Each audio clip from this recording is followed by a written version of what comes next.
Salut, c'est Kajim, artiste, musicien, auteur, compositeur, interprète, connu notamment dans le monde du reggae. Quand je jette un coup d'œil en arrière, je me revois dans les années 90, déjà en 92-93 avec le mouvement universitaire du rap pour nos premiers enregistrements professionnels, nos grandes scènes professionnelles et puis l'album Ngoa avec lequel on a déroulé tous ces albums pendant ces longues années. Ngoa d'abord qui m'a permis de m'installer officiellement, on va dire, dans le monde de la musique, avec un album sorti au cours d'un massa, c'est pas anodin.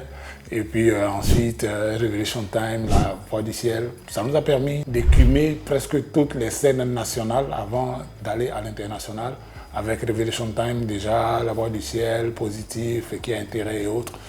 Moi, ce que je retiens de ces années-là, c'est d'être passé du petit Kajim, comme on m'a appelé à mes débuts, au vieux père Kajim que j'entends de plus en plus de la bouche des plus jeunes. Ça veut dire qu'on a pu traverser toutes ces années, toutes ces embûches et puis, on va dire, durer dans le métier, ce qui est une grâce quand on connaît toutes les difficultés qui émaillent un peu le parcours des musiciens en général.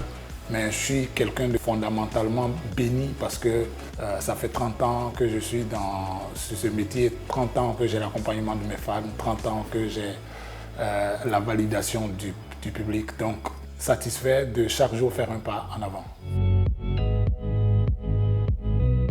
Quand on célébrait les 25 ans de carrière, j'avais pris l'initiative de demander aux fans de me proposer une tracklist des chansons qu'on devait jouer.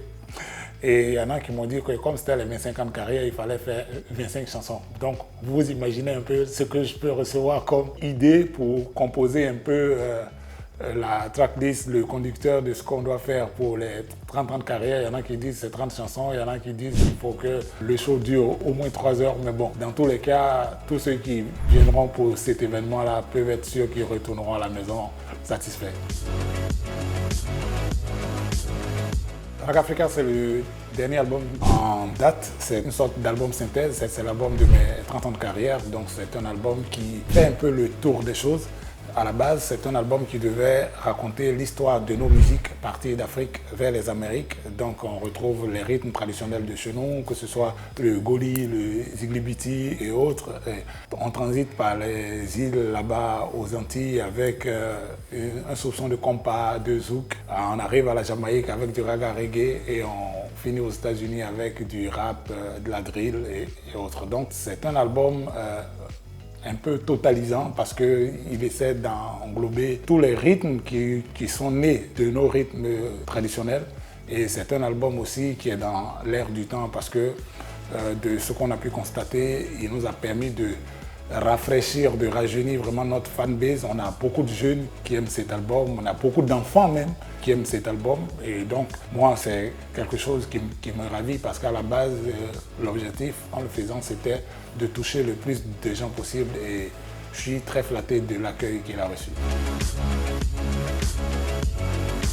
On parle du concert du 7 octobre, mais au Black Star Label, nous, on parle plutôt d'un show parce qu'il ne s'agit pas d'un concert anodin. C'est un show qu'on essaie de présenter à ceux qui viennent pour ce spectacle-là. Il sera particulier parce que forcément, c'est un événement historique, c'est un événement avec lequel on veut marquer tous ceux qui vont effectuer le déplacement.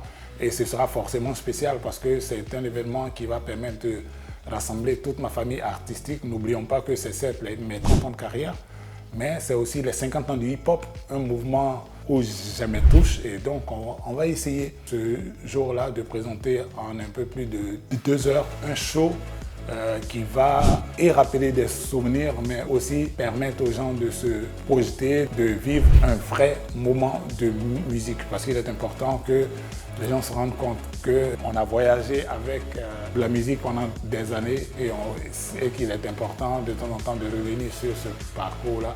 Ça permettra aussi à ceux qui viendront de voir les autres membres de notre famille artistique parce qu'il y a ceux qu'on connaît comme Nash, comme TUI et autres, mais il y a tous les petits jeunes qui sont en train d'arriver, donc ça va être un gros et beau show. Comment fais-tu pour ne pas m'entendre Comment fais-tu pour ne pas comprendre?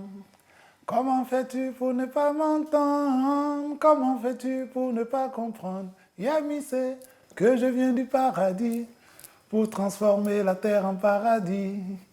Que je viens du paradis pour transformer un jour tes nuits. Le 7 octobre, la suite. Toi-même, tu sais.